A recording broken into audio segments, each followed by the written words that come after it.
Welcome to Talmudic Treasures. Today we're in Nedarim page 60, which introduces us to a new chapter. A person makes a vow against drinking wine for hayom, for the day. Now, since you use that language, we understand that that means only for the day, and therefore once it is now dark, once the sun goes down, you are now allowed to drink wine. However, if you would have used a different language and you would have said, I don't want to drink wine for one day, instead of hayom, you say the word yom echad, very close but different. Yom echad sounds like a 24-hour span of time. So if you're standing at, let's say, 3 in the afternoon on Tuesday, so you're not allowed to drink wine all the way until 3 o'clock p.m. on Wednesday. Now, because of this potential confusion, the rabbis step in and say, I understand that if you would have said, a vow, I'm not going to drink wine today, that technically you are allowed to drink wine once it's dark, but we're still going to require you to go to a sage, to go to a scholar, and to have this vow removed, even though the truth is it was already removed. But the problem is that if a person doesn't do so, it's going to get confusing with all these different languages, and you're going to think, oh, just like over here, I was able to start drinking wine at night. Also, if you would have used the language of Yom Echad, oh, I could drink right away then that upcoming night, when the truth is you had 24 hours of time. And therefore, the rabbis sometimes will step in when they see that there are potential mistakes that can be made.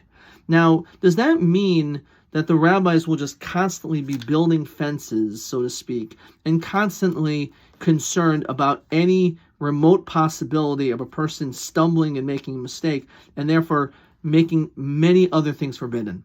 So on this, the Ran points out, if a person decides to accept upon themselves a private fast, when it comes to a fast day, that fast day starts at sunrise, and it ends at sunset, which is how most fasts are, with the exception of the 9th of Av, and of course that of Yom Kippur, which are 24 or 25-hour day fast.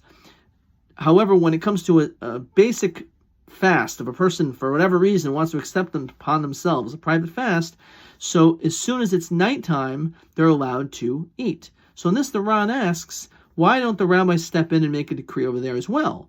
If we're so concerned that people are going to make mistakes, and like, for example, like we just saw about drinking wine, so we're going to make it extended for 24 hours unless he has a sage who's involved in this process of removing this vow. Why don't we say the same thing here?